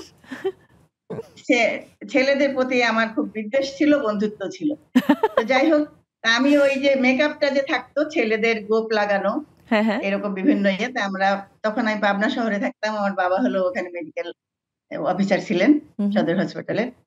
তো যাই হোক, তো এদিক দিয়ে আমি এমনি স্বাধীনচেতা ছিল আমার ফ্যামিলি, কিন্তু নাটকে একটু বাধা ছিল পাড়া প্রতিবেশীর জন্য আর কি, যেন আমরা কোয়ার্টারে থাকতাম, আশেপাশে ওরা আর কি। আমি আমার মজা ছিল ওইটাই যে আমার মেকআপ আমি তুলবো না, ওইভাবেই আমি যাব, মানে এইটাই আমার মজা। ওই ছেলেদের গোপ লাগানো ওই অবস্থাতে আমি আসতাম, এবং আমি খুব পপুলার ছিলাম। বাহ। এবং এই যে একটা জিনিস আমার ভিতরে যে ছিল, নাটকের যে প্রতি যে উদ্যোগ বা সেটাকে, আমি কিন্তু নাট্যকার, নাট্য প্রযোজক, নাট্য শিল্পী, বেতারে রেগুলার আমি ওয়ার্ক করি বাংলাদেশে থাকলে। তো ওইগুলো থেকে আমার আসছে। আর পেন ফ্রেন্ডশিপ হলো আমার হাজবেন্ডের সাথে আমার পেন ফ্রেন্ডশিপ ছিল, স্কুল পালিয়ে আসা আমার জীবনটা খুবই চ্যালেঞ্জিং, এত চ্যালেঞ্জিং যে আমি ওইটুকু বয়সে এসেছি। 6 বছর আমার প্যারেন্টস আমাকে কোনো কিছু করে নাই, তাদের সাথে আমার কোনো সংস্পর্শ ছিল না, কিন্তু আমার এইটাই চ্যালেঞ্জ ছিল। তারা ধরে নিয়েছিল আমার আর পড়ালেখা হবে না, আমার আর কোনো কিছু হবে না। তারপরে বাচ্চাটা হয়েছে, তখন বোঝার মতো কোনো জ্ঞান ছিল না। আমার হাজবেন্ডও ছিল স্টুডেন্ট, সে বেতারে সংশ্লিষ্ট ছিল, কিন্তু সে স্টুডেন্ট ছিল তখন, সে পুনা থেকে আপনার এই চ্যালেঞ্জটা কিন্তু অনেক বড়, তাই না? মানে একেবারে পত্র মিতালি করে, হ্যাঁ, মানে এই যে ব্যাপারটা, এটা অনেক চ্যালেঞ্জিং আসলে। থ্যাংক ইউ আপা, থ্যাংক ইউ সো মাচ। কানিজ ফাতেমা রুমা আপা, শুনতে পাচ্ছেন? আনমিউট হয়নি আপা। হ্যাঁ হ্যাঁ, হয়েছে। জি আপা, শুনতে পাচ্ছি। শুভ সন্ধ্যা। শুভ সন্ধ্যা, কেমন আছেন আপনি? অনেকদিন পর আপু, আপনাকে দেখে অনেক স্নিগ্ধ লাগছে। স্টুডিওতে আছে আমাদের সবার প্রিয় ফাহিমা, মরিয়ম আর লারা। সে তো তাকে ইদানিং নাটকে মনে হয় মাঝখানে অনেকদিনই মিস করেছি, দেখি নাই। হ্যাঁ, বলছিল সে তার মাকে একটু সময় বেশি দেয়। কিন্তু কন্টিনিউ কাজ যাচ্ছে আমার। হ্যাঁ, যাচ্ছে, কাজও কন্টিনিউ যাচ্ছে। আচ্ছা, আপনার কাছ থেকে একটু জানতে চাই, এই যে নারী হিসেবে, হ্যাঁ, আপনি কি মনে করেন যে বেশি চ্যালেঞ্জ কি নিতে হচ্ছে? একটু শুনি। চ্যালেঞ্জ তো আপু প্রতিনিয়তই, আমি মনে করি যে বিয়ের পরবর্তী একটা চ্যালেঞ্জ প্রতিটা মেয়ের জন্যই দাঁড়িয়ে যায়। হ্যাঁ, আর বিয়ের আগে যে চ্যালেঞ্জটা সেটা আসলে এক্সাইটমেন্ট থাকে, আর সত্যিকারের চ্যালেঞ্জ শুরু হয় বিয়ের পর থেকে। কারণ এরপর থেকে একটা মেয়ের উপর যে দায়িত্ববোধ আসে, সে প্রতিটা পদে পদে চ্যালেঞ্জের উপর দিয়েই আমার মনে হয় শেষ জীবন পর্যন্ত তাকে যেতে হয়। হ্যাঁ, একদম সত্যি। এবং আমিও তার ব্যতিক্রম না। আমিও বিভিন্ন স্টেজে, বিভিন্ন বয়সে বা এখনো বিভিন্ন চ্যালেঞ্জ মোকাবেলা করেই এগিয়ে যাচ্ছি, এবং মাঝে মাঝে এমন জটিলতা চলে আসে, তখন মনে হয় কি চলে তো যাচ্ছি, পার হতে তো পারছি, ইনশাল্লাহ পারবো।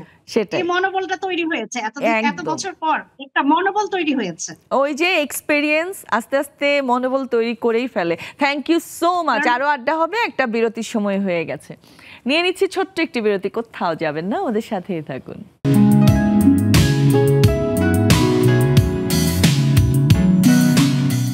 আবার ফিরে এলাম নেক্সাস লেডিস ক্লাবের আড্ডায়। এত সুন্দর সুন্দর গল্প জানতে পারছি, আমার খুব ভালো লাগছে। আবারও চলে যাই জুমের বন্ধুদের কাছে। আচ্ছা, শ্যামলী আপা, শ্যামলী আপা শুনতে পাচ্ছেন?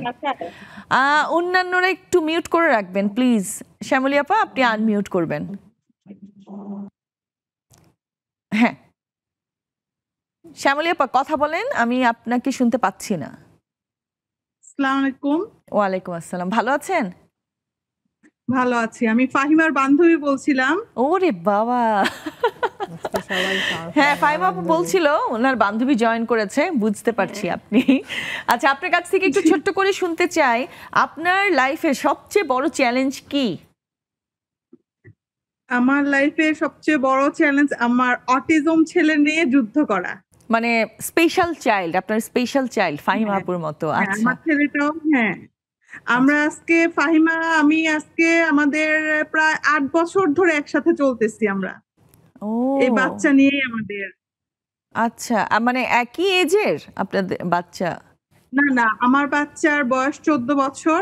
আচ্ছা, ও ফাহিমার বাচ্চা থেকে বড়।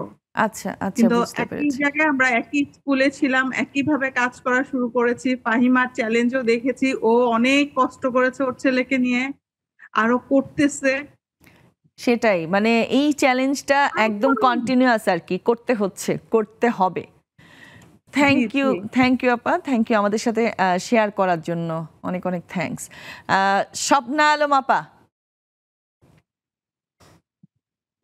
আমার মনে হয় না আপনার কোনো চ্যালেঞ্জ আছে, আমি বিশ্বাস করি না। না তারপরেও বলেন কি চ্যালেঞ্জ, কি চ্যালেঞ্জ আছে আপনার? অনেক অনেক ধন্যবাদ, শুভ সন্ধ্যা।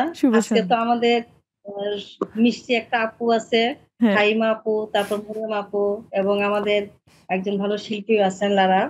যাক, সবাইকে অনেক অনেক অভিনন্দন ও শুভেচ্ছা। হাইমা তো অনেক সুন্দর, অনেক মিষ্টি লাগতেছে। আসলে সত্যি কথা বলতে কি দাদি আপু, আমরা কিন্তু যে ঘুম থেকে ওঠার পর যখনই পাটা আমাদের মাটি স্পর্শ করে, তখন থেকে কিন্তু আমাদের জীবনের চ্যালেঞ্জিং শুরু হয়। সুন্দর একটা কথা বলেছেন, খুব সুন্দর। এক একজনের কাছে এক এক রকম ভাবে সেই চ্যালেঞ্জটা আসে, তবে সেই চ্যালেঞ্জটা আমরা সবাই কিন্তু যেভাবে হোক আমরা কিন্তু সেটা মুখোমুখি করি এবং আমরা উত্তীর্ণ হয়ে যাই, আবার সে স্বাভাবিক জীবনও কিন্তু আমরা ফিরে আসি। তাই যেমন ফাহিমা আপুর যে চ্যালেঞ্জিং জীবনটা, সেটা শোনার পর আমি সত্যি আমার চ্যালেঞ্জিং কি আছে জীবন আমি সব ভুলে গেছি, বুঝছো? আমার মনে যে এত কষ্ট করতেছে ফাহিমা আপু, আমি তার জন্য আমার দোয়া রইলো, এবং আমি সবসময় দোয়া করি রায়ানের জন্য। আর কিছু বলবো না, আমাদের চ্যালেঞ্জিং থাকবে, সবসময় থাকবে। ধন্যবাদ, যেহেতু সময় কম, আরো সবাই বলবে, এই জন্য আমি সংক্ষিপ্ত। থ্যাংক ইউ আপা। জিনিয়া আপা, জিনিয়া ইসলাম আপা, হ্যাঁ আনমিউট করতে হবে আপা। হয়নি? হ্যাঁ হ্যাঁ, হয়েছে হয়েছে। ছোট্ট করে আপনার কাছ থেকেও শুনতে চাই যে এত সুন্দর কথা বলেছেন স্বপ্না আলম আপা, যে ঘুম থেকে উঠে মাটিতে পাটা রাখার সাথে সাথেই আসলে চ্যালেঞ্জ শুরু হয়, তাই না? সো আপনার কাছ থেকেও শুনতে চাই একটু, কি চ্যালেঞ্জ ফেস করছেন? আসসালামু আলাইকুম, সবাইকে শুভ সন্ধ্যা। আসলে আজকে তো আমাদের ফাহিমা আসছে, ওই যে আপা বললো না একটু আগে যে ফাহিমার চ্যালেঞ্জের কথা শুনে বা লাইফস্টাইলটা শুনে মানে আমাদের চ্যালেঞ্জ গুলো সব ভুলে গেছি। এটা আসলে কিন্তু সত্যি কথাই, কারণ ফাহিমা এমন একজন মা, তার সাথে কিন্তু আমরা যে মা আমাদের সাথে কিন্তু কম্পেয়ার আমি করি না। আমি সবসময় ওকে কমেন্টে লিখি যে ও হচ্ছে একজন আদর্শ মা। হ্যাঁ, ওর কাছে আমাদের চ্যালেঞ্জ খুবই ছোট। আর ফাহিমাকে এজন্য আমি সবসময় সেলুট জানাই যে একজন আদর্শ মা সে, কারণ রায়ানের মতো একটা ছেলেকে সে যেভাবে হ্যান্ডেল করছে, আমরা সুস্থ বাচ্চাকে কিন্তু সেভাবে হ্যান্ডেল করতে পারছি না। তারপরেও চেষ্টা চালিয়ে যাচ্ছে। আর প্রতিনিয়ত চ্যালেঞ্জ, আমাদের কাজ, পরিবার, ছেলে মেয়ে সবকিছু নিয়ে না আমাদের চ্যালেঞ্জ সম্মুখীন হতে একদম সকাল থেকে রাত পর্যন্তই চ্যালেঞ্জটা থাকে। আর এই মুহূর্তে আমার চ্যালেঞ্জ কি বলবো, আমার ছেলে চলে যাচ্ছে 13 তারিখে অস্ট্রেলিয়া। সেটা আমি মানে খুব শক্তভাবে নিজেকে চেষ্টা করছি রাখতে, বাট আমি পারি না, সময় সময় কেঁদে। হ্যাঁ, প্রতিনিয়ত চ্যালেঞ্জের মুখোমুখি আমি ফেস করতে বলি, নিজেও করেছি। আর এই যে ছেলে অস্ট্রেলিয়া যাবে, মেয়ের ঢাকা ইউনিভার্সিটিতে ভর্তি হওয়া, এই জিনিসগুলো আমি সবসময় মানে ওই চ্যালেঞ্জ করেছি বলে কিন্তু আজকে মনে করি ওরা এই পর্যন্ত এসেছে। একদম সত্যি কথা, একদম সত্যি কথা, এভাবেই ভাবতে হয়। থ্যাংক ইউ জিনি আপু, thank you so much. Nargis আপা তো একদম আচ্ছা আমরা আবারও লারার কাছে চলে আসি। লারা, এই যে কথাটা বলেছে আমার কিন্তু খুব ভালো লেগেছে, স্বপ্ন আলম আপা যে বলেছেন যে একদম মাটিতে পা ফেলার সাথে সাথেই কিন্তু সব চ্যালেঞ্জ শুরু হয়ে যায়। যেমন একটা মানে এর মধ্যে একটা একদম সিরিয়াস কথার মধ্যে একটা খুব মজার কথা বলি, অনেকেই পোস্ট দেয় না মানে ঈদের সময় যখন হেল্পিং হ্যান্ড বাসায় বাড়িতে চলে যায় কয়েকদিনের জন্য, এক সপ্তাহের কথা বলে যেখানে 2 সপ্তাহ লাগিয়ে দেয়, এবং ওই সময়টাতে যে চ্যালেঞ্জটা নিতে হয়, হ্যাঁ অনেক গেস্ট, তার উপরে কাজ, আজকাল তো আসলে সবাই মাল্টিটাস্কিং। হ্যাঁ, আর বিশেষ করে কোরবানির ঈদটা, ও আল্লাহ, কোরবানি ঈদে আপা আমি অসুস্থ, আজকে আসতে পারবো না, আপা আমার এই মারা গেছে, আমি আজকে আসতে পারবো না বলেই শেষ। হ্যাঁ, সো কেমন লাগে ওই চ্যালেঞ্জ নিতে? যখন নিতে তো হয়, তাই না, মাঝে মধ্যে তো নিতে হচ্ছে, কেমন লাগে? কথাটা সুন্দর যে আমরা যখন মানে আমি বললাম তো যে আমার চ্যালেঞ্জগুলো শুরু হয়েছে মাত্র, তো হ্যাঁ মাটিতে পা রাখা পর্যন্ত, এবং আরেকটা ভালো কথা ছিল যে মৃত্যুর আগ পর্যন্ত চ্যালেঞ্জ নিতেই হয়। তো ঠিক আছে, চ্যালেঞ্জ না নিলে আবার কিসের মানুষ? হ্যাঁ, সৃষ্টির সেরা জীব, চ্যালেঞ্জ আমাদের নিতেই হবে। আর হ্যাঁ, ঈদগুলো না, আমার মনে হয় যে কোনো সময় চ্যালেঞ্জগুলো চলে আসতে পারে আমাদের সামনে, এবং আমাদের রেডি থাকতে হবে। বাট আমি একটু অন্যভাবে উত্তরটা দিই, যেহেতু শেষের দিকে এসে গেছি, যে স্পেশাল চাইল্ড বা আমার বাচ্চার এই সমস্যা, আমি কিন্তু এরকম অনেক জায়গায় অটিজম, অনেক বাচ্চাদের সাথে খেলেছি, খেয়েছি, আই লাভ টু গো, আমার ভালো লাগে। আমার মনে হয় যে একদমই মন খারাপ করা উচিত না কোনো মায়েদের, কারণ কি এমনভাবে যদি আমরা দেখি যে অটিজম বলে কিছু নেই, আমরা যা বুঝি এটা আসলে ওরা বোঝে না, আমরা এটা ভাবি, কিন্তু যদি আমরা এভাবে দেখি ওরা যেটা বোঝে আমরা ওদেরকে বোঝাতে পারি, আমরা অনেক আনফিট ওদের কাছে। এক্স্যাক্টলি, আমি ওইভাবেই দেখি অ্যাকচুয়ালি, ওদের আসলে মানে ব্রেন অনেক শার্প, হয়তোবা ওরা বুঝাতে পারে না, কিন্তু ওদের ব্রেনের মতো এই যে নর্মাল যারা আমরা, আমাদের ব্রেনও এরকম না, ওরা কিন্তু অনেক কিছু বুঝে, অনেক কিছু বোঝে। তো আমি আবারও একটু জুমে চলে যাই। নার্গিস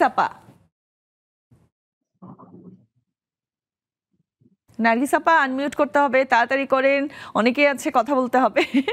আচ্ছা, হ্যাঁ নার্গিস আপা, যখন কোনো বড় চ্যালেঞ্জ হঠাৎ করে চলে আসে, হ্যাঁ মানে আপনি হয়তো বুঝতেও পারেননি যে এরকম একটা চ্যালেঞ্জ আপনাকে এই মুহূর্তে এক্ষুনি নিতে হচ্ছে, তখন কিভাবে সলভ করেন, তখন কিভাবে নিজে উতরে আসেন, একটু শুনি। আসসালামু আলাইকুম ওয়া রাহমাতুল্লাহি ওয়া বারাকাতুহু। ওয়ালাইকুম আসসালাম। প্রথমে ভালো লাগতেছে যেহেতু আমার বড় আপু মরিয়ম আপু এখানে আসছে, পামিয়া আপু এখানে আসছে, আর লারা আপুকেও তো দেখি উনি অভিনয় করেন, সুতরাং তিনটাই আমার ফেস। হ্যাঁ, আর বিশেষ করে একদম মরিয়ম আপু আমার জান, হ্যাঁ খুবই ভালো মানুষ এখন। আর নাদিরা আপু, আপনিও আমার খুব ভালো একজন ব্যক্তি, তাকে দেখলে আমার হাসিটা বেড়ে যায়। এখনই বলি যে হ্যাঁ, চ্যালেঞ্জটা যখন আসে তখন তো মনে হয় যে আমি এই মুহূর্তে কি করতে পারি। যেমন ধরেন সত্যি কথা যদি আমি এই মুহূর্তের কথা বলি বা আজকালকার দিনের কথা বলি, আমার এই নেক্সাস টেলিভিশনে বসা শুরু হওয়াটা থেকে শুরু করে আজকের দিন পর্যন্ত আমি প্রতিটা মুহূর্ত এটাতে বসা, জয়েন করা নিয়ে, এখানকার পরিবেশের সাথে নিজেকে মানায় নেওয়া নিয়ে, এই বন্ধুদের সাথে ডিল করা নিয়ে, ওদের কাছে যাওয়া নিয়ে, ওদের ভিতরে ঢুকা নিয়ে, ওদের কাছ থেকে আমাকে নিজের ওকে কতটুকু আপন ওনাদের হতে পারছি ওইটা নিয়ে আমি আমার অনেক থ্যাংক ইউ আপা, থ্যাংক ইউ। আমাদের একটু ডিস্টার্ব করছে হয়তো, সো আমরা আবার এসে কথা বলছি, একটা ব্রেকের সময়ও হয়ে গেছে। নিয়ে নিচ্ছি ছোট্ট একটি বিরতি, কোথাও যাবেন না, আমাদের সাথেই থাকুন।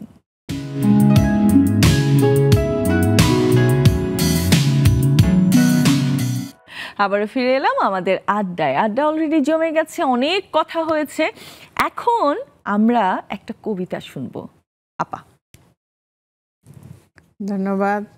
এই কবিতাটা কখন লিখেছেন এটাও বলবেন। হ্যাঁ,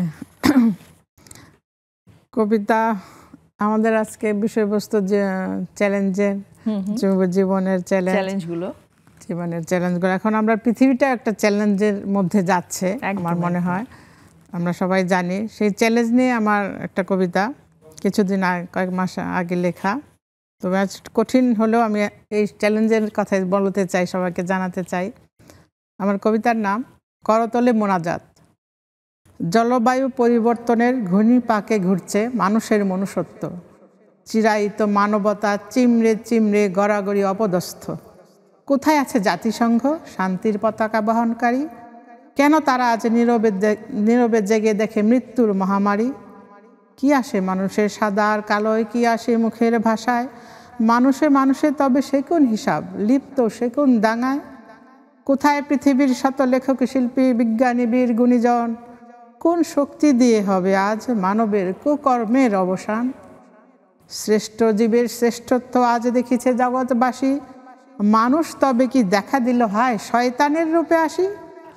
কোরআনের সূরায় ফুট দিয়ে যায় আয়াতুল কুরসি পড়ি, দৈত্য দানবেরা যাক চলে যাক মানবের মগজ ছাড়ি। অবিশ্বাস্য এক বর্বরতা কাঁদে অ্যাম্বুলেন্সে হয়ে বন্দি, মানুষে থাকবে না বিবাদ, হবে ভালোবাসার সন্ধি। সৃষ্টিকর্তার কাছে করতল তোলে এই মোনাজাত করি, সকল সমাধান তোমার কাছেই, তোমাকেই তাই সরি। বাহ বাহ, খুবই সুন্দর। এই কবিতা কখন লিখেছেন? 3-4 মাস আগে। 3-4 মাস আগে, হ্যাঁ। আচ্ছা, অনেকদিন ধরে তো যুদ্ধ বিদ্রোহ, জলবায়ু পরিবর্তন, অনেক কিছু চলছে সারা বিশ্বে। তখন আমি খুব মর্মাহত। আমার প্রতিটি কবিতা একটা অর্থপূর্ণ থাকে। যেমন আজকে আমার একটা বাসার কাছে আমার একটা গাছ কেটে ফেলে দিয়েছিল, সেই গাছ নিয়ে আমার একটা কবিতা ছিল যখন বৃক্ষ নিধন চলছিল। সেটা একটা সুন্দর কবিতা। আমি এখন তুমি সময় দিলে আমি পড়তে পারি। আচ্ছা, হ্যাঁ, পড়ে ফেলেন। একটু পড়ি। সেই কারণ বৃক্ষ নিধন ব্যাপারটা খুবই কঠিন। কেটে ফেলছে দেখে আমাদের ওয়েদার এরকম বাজে হয়ে যাচ্ছে, ওয়েদার বাজে হয়ে যাচ্ছে। সেটা একটা সময়, হ্যাঁ, সেটা একটা চ্যালেঞ্জ। এখন যদি সবাই মিলে আমরা এখন বৃক্ষরোপণ করি, সেটা একদম গুরুত্বপূর্ণ। এটা হ্যাঁ। রৌদ্র আর বৃক্ষের কথা। রৌদ্র স্নানে বসেছি আজ জানালার ধারে, কত না সুখ দুঃখ ছিল রোদ বৃষ্টি ঝরে। আগুন রোদে পড়ে না শরীর, পড়ে যে মন, কি ছিল কি নেই কি খুঁজে এই ক্ষণ। সবুজ পত্র সম্ভারে আন্দোলিত বিশাল বাদাম গাছ, ছিল যে আমার হৃদয় জুড়ে 12টি বছর আজ। দক্ষিণা বাতাসের কত না নৃত্য দেখেছি নয়ন ভরে, পরাণ জুড়াতো নিত্যদিনের আবিষী আদর ঘিরে। কিছু পাষাণ আপাত মানুষ না শুনে আপত্তিক নির্মমভাবে চিরন্তন কাটিল বৃক্ষটি। চিবুক ছুঁয়ে দেখিনি কভু, ছিল দুটি আখির পাতায়, ভালোবাসা কাদায় আজও অদৃশ্য সম্পর্কের মায়ায়। এ কি তবে সৌন্দর্য বর্ধন নাকি সৌন্দর্য নিধন? একুন মায়াবী চক্রে শাসিত বৃক্ষ সমাজ, একুন পরিহিত চিবানো সজ্জিত নগর জীবন। বাহ বাহ, খুবই মিনিংফুল, মানে খুবই মিনিংফুল। আপনি যখন জুমে এসেও পড়েন আমার খুব ভালো লাগে। থ্যাংক ইউ, ধন্যবাদ। আমরা আশা করি যুদ্ধ বিদ্রোহ পৃথিবীতে শেষ হয়ে যাবে, আমাদের বৃক্ষ নিধনও শেষ হবে, আমরা সবাই ভালো থাকবো, প্রকৃতি নিয়ে থাকবো।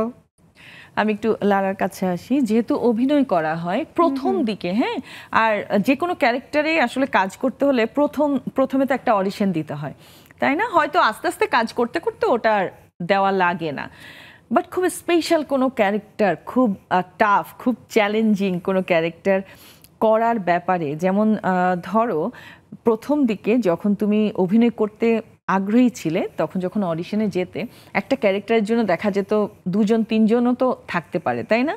তখন তোমার কাছে ওটা কেমন চ্যালেঞ্জিং মনে হতো যে হ্যাঁ আমাকে এইটাতে উতরে যেতেই হবে, এই ক্যারেক্টার আমার পেতেই হবে, আমি আমার ফুল সাপোর্ট দিয়ে অভিনয়টা করব?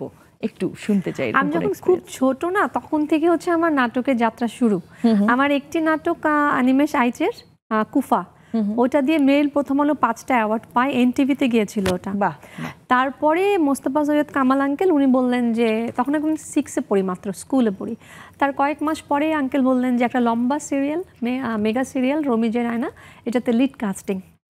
তো আসলে কি, যেটা নাদিয়া আপু প্রশ্নটা খুবই সুন্দর, কিন্তু মানুষের ভয়টা শুরু হয় বুঝে শুনে কিছু করতে গেলে। তা আমি অতটা বুঝতাম না, আমি ডিরেক্টর আর্টিস্ট যেরকম বলতো বা কোচ স্টারদের দেখতাম যেরকম বলতো, এবং রমিজের আয়নাতে একমাত্র তিন্নি দত্ত আপু ছাড়া বাকি মনে হয় একঝাঁক শিল্পী আমরা যারা কাজ করেছি প্রত্যেকে নতুন, অথবা প্রত্যেকের বড় মেগা সিরিয়াল ছিল। তো ওই জিনিসটা আমার, ওই চ্যালেঞ্জ বা ওই বুদ্ধিটা, এরকম করলে ভালো লাগবে আমাকে। কিন্তু এখন যদি একটা রমিজের আয়না আমার কাছে আসে, আমি কিন্তু অনেক ভেবে চিনতে ভালোটা করার চেষ্টা করব। বাট তখন হচ্ছে কি, আচ্ছা শিহাব শাহীন কী বলতেন, ওনার কাছে আমি কৃতজ্ঞ। এত লম্বা একটা সিরিয়ালে উনি যদি না বলতেন আঙ্কেলকে যে না এটাতে নেওয়া যাবে না, ও অনেক ছোট, কিন্তু উনি এটা বলেন না, উনিও চ্যালেঞ্জ নিয়েছেন। তো চ্যালেঞ্জ নিয়ে কিন্তু আমি করিনি, আমি না বুঝে করেছি। করার পরে এখন মনে হয় যে রমিজের আয়না 2 যদি হয় তাহলে আমি অনেক ভেবে চিন্তে করবো, যেন সবাই বলে যে না ওইটাতে ভালো ছিল, এটাতে দি বেস্ট ছিল, এরকম যেন একটা কিছু হয়। মানে হ্যাঁ, এটা ঠিক যে মানে মানুষ যখন কিছু না বোঝে তখন সেটাকে আসলে সে বুঝে না, কিছু করে ভালো একটা কিছু করলে সেটা কোনো ক্রেডিট না মনে হয়। ক্রেডিট তখনই যখন মানে এখন আমি এই যে লাইক আমরা এখন বসে আছি 4 জন, আমাদের কিন্তু চ্যালেঞ্জ যে এটা লাইভ হচ্ছে, ভুল করা যাবে না, ভুল কিছু বলা যাবে না, হুট করে ফোন বাজা যাবে না, বা আমরা কথা মানে কারোটা কেড়ে নিয়ে বলবো না। This is challenge. এখন চ্যালেঞ্জের মধ্যে আমরা আছি, ইভেন অনেক রেসপন্সিবিলিটি এখন। হ্যাঁ, আর নাদিয়া আপু এখন আছে, তার দেখা যাবে যে কাকে রেখে কাকে প্রশ্ন করবে। আবার এখানেও অনেকে আড্ডায় আমাদের সঙ্গে জয়েন হচ্ছেন। সো ইটস আ চ্যালেঞ্জ, এবং এটা খুব মজার একটা আড্ডা। হ্যাঁ, আমি ওটাই বলছিলাম, চ্যালেঞ্জ আসলে সব সময় যে একদম খুব সিরিয়াস লেভেলে থাকে মানে নট নেসেসারি অ্যাকচুয়ালি। দেখা যায় আমরা ওই যে ছোটবেলার কথাটা আসলে এই জন্য বলেছিলাম, ছোটবেলার চ্যালেঞ্জগুলো কিউট, ছোট্ট ছোট্ট, এবং এখন যখন মনে পড়ে তখন মানে খুব ভালো লাগে। আমাদের এমনও ছিল যে ঈদের টাকা পেয়ে মানে আমরা করতাম কি, টাকা মাকে বাবা কাউকে দিতাম না, নিজের কাছে রেখে দিতাম, এবং যত ইচ্ছা আইসক্রিম খেতাম, যত ইচ্ছা আইসক্রিম খেতাম। এবং দেখা যেত আমরা একটু যারা বড় কাজিন ছিলাম ছোটদেরকেই দেখি কার আগে কে খেতে পারে, কার আগে কে খেতে পারে করে ওরা খেয়ে ফেলতো, তারপর আমি এমন করে করে খেতাম। এক্স্যাক্টলি, ওটা ওদেরকে আমি একটা চ্যালেঞ্জ দিয়ে দিতাম, পরে ওরা কান্নাকাটি করতো, যাই করতো আমার কিছু যায় আসে না। সো চ্যালেঞ্জের ব্যাপারটা আসলে অনেক রকমের, অনেক কিউট বা অনেক সিরিয়াস। এক্স্যাক্টলি, যেমন অনেকে আছে ফাহিমা আপা, আমি এরকম দেখেছি যারা বড় হয়ে কোনো একটা ধাক্কা বা চ্যালেঞ্জ আসলে নিতে না পেরে অনেক সময় ডিপ্রেশনসে চলে যায়, তাই না? আমি আপনাকে স্যালিউট কেন দিয়েছি, স্যালিউট দেওয়ার রিজনটাই হচ্ছে আপনার মধ্যে এই যে মনোবলটা আসলে না থাকলে হয় না। সো আমরা চ্যালেঞ্জ নিব, চ্যালেঞ্জ আসবে, চ্যালেঞ্জ থেকে উঠতে বের হয়ে এক্সপেরিয়েন্সড হয়ে যাব, তাই না? কিন্তু মনোবল থাকতে হবে। যেমন অনেকে করোনার সময়, অনেকের করোনা হয়েছে, যাদের আসলে মনোবল অনেক অনেক শক্ত ছিল তারা কিন্তু উতরে গেছে। আমার নিজের করোনা হয়েছে, আমি লাইফ সাপোর্টে ছিলাম। সো আমি ওটাই বলছি, মানে যারা মনে করেছে, বিশ্বাস করেছে আমি এখান থেকে উতরে যেতে পারবো, সো তারাই আসলে বেঁচে ফিরে এসেছে। আমি এটা আমি দেখেছি বলে বলছি। সো আমরা যাই করব আসলে বিশ্বাস থাকতে হবে, বিশ্বাস করতে হবে যে আমরা আসলেই পারবো। চেষ্টা, সাহস, অধ্যবসায় একদম মানে লাইফের সাথে ওতপ্রোতভাবে জড়িত, এবং জীবনটা তখনই সুন্দর হয় যখন আমরা এগুলো ঠিকঠাক ভাবে ব্যালেন্স করতে পারি, তাই না? আমার খুব ভালো লাগলো আজকের আড্ডাটা, আসলে অনেক বেশি সুন্দর হয়েছে। জুমের আপুদেরকে তো আর পেলাম না, সবাইকে আসলে অনেক অনেক ধন্যবাদ এখানে এসে এত সুন্দর করে আড্ডা দেওয়ার জন্য। সো কিছু বলার থাকলে ছোট্ট ছোট্ট করে নেক্সাসকে শুভেচ্ছা বার্তা দিতে পারেন, একদম ছোট্ট। অবশ্যই সবসময় নেক্সাসকে শুভেচ্ছা, সবসময় নেক্সাসের জন্য দোয়া। আর জাকি আপুকে আবার স্পেশাল ধন্যবাদ আমাকে এখানে ইনভাইট করার জন্য, এবং ক্যামেরার সামনে এবং পেছনে যারা আছে সবাইকে অনেক অনেক ধন্যবাদ। সবার প্রতি থ্যাংক ইউ সো মাচ। আসলে আয়োজন খুব ভালো লাগলো। আর সবচেয়ে বড় কথা যে শুধু নারীদের নিয়ে তো সেভাবে কোনো আয়োজন আসলে আমরা দেখি না, তো এটা খুব ভালো একটা চ্যালেঞ্জ। ভালো একটা এক্স্যাক্টলি, এবং নেক্সাস উতরে গেছে মানে একদম হিট সবার কাছে আমাদের, এর জন্য তো অবশ্যই নেক্সাসকে থ্যাংক ইউ। আজকের মতো এখানেই বিদায় নিচ্ছি, ভালো থাকবেন, সুস্থ থাকবেন, নেক্সাস টেলিভিশনের সাথেই থাকবেন।